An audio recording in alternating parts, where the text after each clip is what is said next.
চব্বিশের গণ অভ্যুত্থান পরবর্তী সময়ে গঠিত যে রাজনৈতিক দল, আমরা আমাদের আহ্বায়ক জনাব নাহিদ ইসলাম ইতিমধ্যে স্পষ্ট করেছেন, এনসিপি স্বতন্ত্রভাবে সংস্কারের পক্ষে যারা জোটবদ্ধ হতে চায় প্রয়োজনে আমরা তাদেরকে নিয়ে সংস্কারের পক্ষে, বাংলাদেশের পক্ষে এবং ভারতীয় আধিপত্যবাদের বিরুদ্ধে সাম্প্রদায়িক সম্প্রীতির পক্ষে যারা আছে, যে শক্তিটা গঠিত হয়েছে, সংস্কারের পক্ষের শক্তিগুলো যদি আমাদের সাথে আসতে চায় তাদেরকে সাথে নিয়ে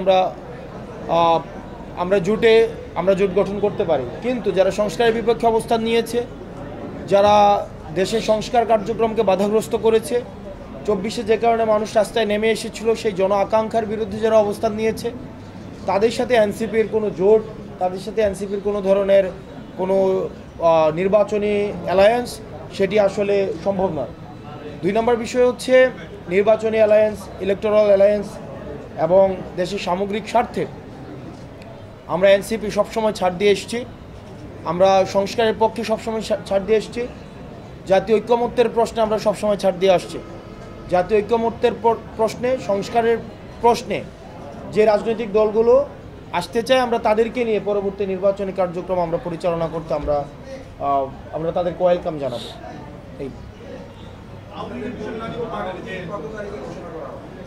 আমাদের পূর্ণাঙ্গ প্রার্থী আমাদের খুব সম্ভবত এই নভেম্বরের এন্ড অফ থার্ড উইকের মধ্যে, উইদিন থার্ড উইকের মধ্যে আমাদের প্রাথমিক ধাপের প্রার্থীতা হচ্ছে ঘোষণা করা হবে। এটা হচ্ছে থার্ড উইকের মধ্যেই আমরা প্রত্যাশা করছি। 15 তারিখ বলছেন? হ্যাঁ, থার্ড উইকের মধ্যে আহ্বায়ক জনাব নাহিদ ইসলাম 15 তারিখের কথা বলেছেন।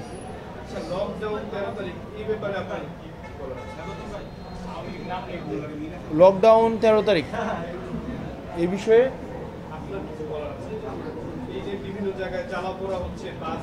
প্রথমত হচ্ছে আওয়ামী লীগ এখন বাংলাদেশ অপ্রাসঙ্গিক। এটি নিয়ে আসলে আমাদের লুক ফরওয়ার্ড, আমাদের সামনে ভাবতে হবে, সামনের বিষয় নিয়ে চিন্তা করতে হবে। কিন্তু আমরা দেখেছি যে টকশোতে বিভিন্নভাবে যারা আওয়ামী লীগের লেসপন্সার ছিল, যারা আওয়ামী লীগের সুবিধাভোগী ছিল, যারা পেইড কিছু ইন্টেলেকচুয়াল আছে, বুদ্ধিজীবী আছে পেইড, যাদেরকে ভাড়ায় খাটানো যায়, এইসব মানুষ তারা আওয়ামী লীগের পক্ষে এতদিন বৈধতা উৎপাদন করেছে। কিন্তু গত 2 দিনের কার্যক্রমে বুঝে যাওয়া উচিত যে আওয়ামী লীগ কখনোই গণমানুষের দল ছিল না। এই যে আগুন, সন্ত্রাস, জ্বালা পোড়াও, এগুলো কারা করেছিল অতীতে এবং বর্তমানে কারা করেছে, এটি সুস্পষ্ট হয়ে গিয়েছে গত 2 দিনের কার্যক্রমে। আপনাদের একটা বিষয় মাথায় রাখতে হবে, আওয়ামী লীগের যে পতন সেটি কিন্তু কোনো নিয়মতান্ত্রিকভাবে হয়নি, যে ব্যালটের মাধ্যমে সেটি হয়েছে। আবার ব্যালটের মাধ্যমে তাদের হচ্ছে আমরা আবার তাদেরকে নিয়মতান্ত্রিকভাবে আবার রাজনীতিতে ফিরিয়ে নিয়ে আসার যেই কথা বলা হচ্ছে সেটি হবে। আওয়ামী লীগের পতন হয়েছে এটি গণঅভ্যুত্থানের মধ্য দিয়ে। গণঅভ্যুত্থানের ম্যান্ডেট হচ্ছে জনতার ম্যান্ডেট এবং এটি হচ্ছিল এটি সার্বজনীন ম্যান্ডেট। তো সেই জায়গাতে গণঅভ্যুত্থানের মধ্য দিয়ে যে রাজনৈতিক দলের পতন হয়, সেই রাজনৈতিক দলের উপযোগিতা ফুরিয়ে যায় বলেই হচ্ছে গণঅভ্যুত্থান সংগঠিত হয়।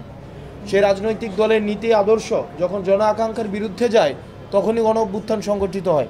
তো যেহেতু এই গণঅভ্যুত্থানের মধ্য দিয়ে আওয়ামী লীগের পতন হয়েছে, এটা স্বাভাবিক প্রক্রিয়ায় ব্যালটের মধ্য দিয়ে এই দলটিকে ফিরিয়ে আনার যারা বৈধতা উৎপাদন করছে, তারা মূলত আগুন সন্ত্রাসের পক্ষে বৈধতা উৎপাদন করছে, তারা মূলত হচ্ছে বুলেটের পক্ষে বৈধতা উৎপাদন করছে, এত বছর ধরে যারা ব্যাংক লুট করেছে তাদের পক্ষে বৈধতা উৎপাদন করছে, তারা যারা গুম, খুন, হত্যা, নির্যাতন, নিপীড়ন যেটি হয়েছে সেটির পক্ষে বৈধতা উৎপাদন করছে, তারা মাইনরিটির যে নির্যাতন হয়েছে, আমাদের হিন্দুদের উপরে যে নির্যাতন আওয়ামী লীগ যেভাবে করেছে, মাইনরিটিকে যেভাবে ক্লাসিফাইড করেছে, সেটির পক্ষে তারা বৈধতা উৎপাদন করছে। তো সেই জন্য যারা ফেসিবাদ বিরোধী ক্রিয়াশীল যে রাজনৈতিক দলগুলো রয়েছে, সেই রাজনৈতিক দলগুলোর ঐক্যবদ্ধ হওয়ার কোনো বিকল্প নেই। সেটির মধ্য দিয়ে আসলে আওয়ামী লীগের উপযোগিতা বাংলাদেশে যে বিনষ্ট হয়ে গিয়েছে, উপযোগিতার যে আর কোনো অবকাশ নেই, সেই জিনিসটি হচ্ছে তখন স্পষ্ট হবে।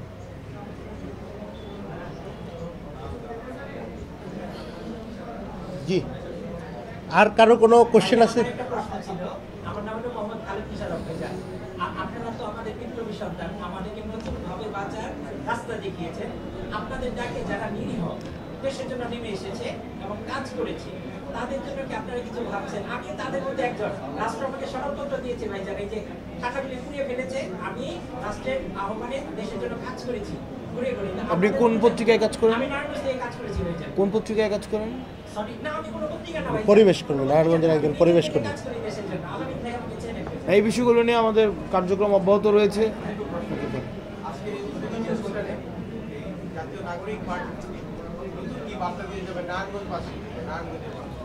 নারায়ণগঞ্জের সাথে নারায়ণগঞ্জের যে ঐতিহাসিক যে ঐতিহ্য রয়েছে সেই ঐতিহ্যকে রাজনৈতিকভাবে বিভিন্ন সময় কলুষিত করা হয়েছে। নারায়ণগঞ্জের যে আভিজাত্য এবং ঐতিহ্য সেটিকে টেন্ডারবাজি, চাঁদাবাজি, গডফাদারের রাজনীতি দিয়ে সেটিকে কলুষিত করা হয়েছে। আমরা নারায়ণগঞ্জ এনসিপির প্রতি প্রত্যাশা করি এবং নারায়ণগঞ্জ এনসিপি কমিটেড যে নারায়ণগঞ্জের আভিজাত্য, ঐতিহ্য, ইতিহাসের সাথে প্রাসঙ্গিক রেখে নারায়ণগঞ্জের যেই বৈচিত্র্যতা রয়েছে, অর্থনৈতিক বৈচিত্র্যতা, সামাজিক বৈচিত্র্যতা, সাংস্কৃতিক যে বৈচিত্র্যতা, সেই বৈচিত্র্যতাকে অক্ষুণ্ণ রেখে গণমানুষের অধিকার আদায়ের পক্ষে নারায়ণগঞ্জের জনতার অধিকার যাতে প্রতিষ্ঠিত হয়, নারায়ণগঞ্জ যেন গডফাদারের না হয়ে জনতার যেন হয়, সেই বিষয়টি প্রাতিষ্ঠানিক রূপ দেওয়ার জন্যই নারায়ণগঞ্জ এনসিপি সবসময় কাজ করে যাবে। এটি নারায়ণগঞ্জে এনসিপির অঙ্গীকার। একটি দল সংস্কারকে পেছাতে চায়, আরেকটি দল নির্বাচনকে পেছাতে চায়।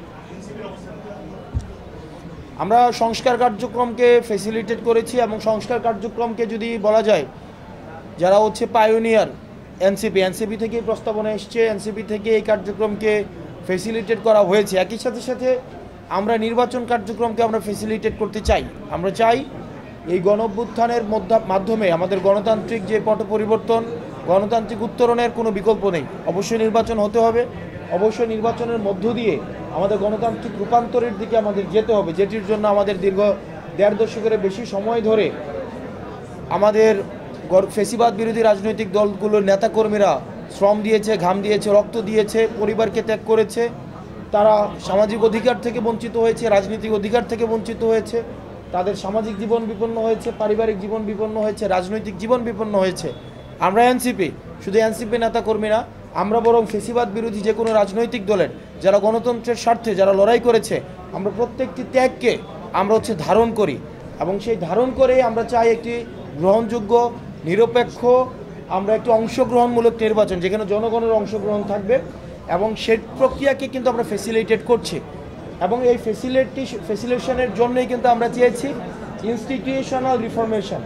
আবার যদি মধ্যরাতে ডিসি ভাগাভাগি হয়, আবার যদি মধ্যরাতে এসপি ভাগাভাগি হয়, আবার যদি ওসিকে দাঁড় করিয়ে রেখে, এসপিকে দাঁড় করিয়ে রেখে, এসআইকে দাঁড় করিয়ে রেখে, ইউনিকে দাঁড় করিয়ে রেখে আবার একটি নির্বাচন অনুষ্ঠিত হয়, যে নির্বাচনে মূল ভূমিকায় ক্যাটালিস্টের ভূমিকায় চলে যাবে প্রশাসন আর জনগণ হয়ে যাবে মাইনর, আসলে সেই নির্বাচন দিয়ে আমাদের গণতান্ত্রিক প্রত্যাশিত রূপান্তর কতটা ঘটবে সেটির বিষয়ে আমরা সন্দিহান।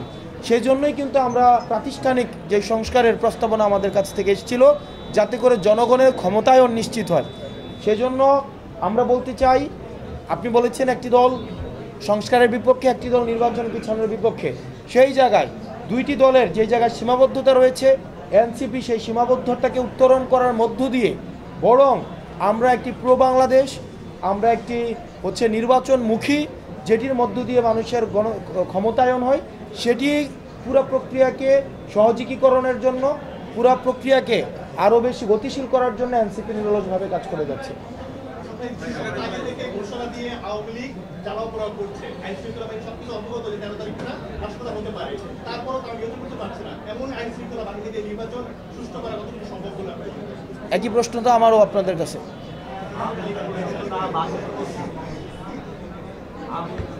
একই সাথে আইন শৃঙ্খলা বাহিনী এবং আপনাদের মধ্যে আপনারা যারা নিরলসভাবে যেসব মিডিয়া কর্মীরা কাজ করে যাচ্ছেন, আপনাদের এই নিরলস পরিশ্রমকে আমরা সম্মান জানাই এবং আপনাদের বস্তুনিষ্ঠ সংবাদ প্রচারের যে প্রচেষ্টা, এই প্রচেষ্টাকে আমরা কৃতজ্ঞভাবে আমরা স্মরণ করি।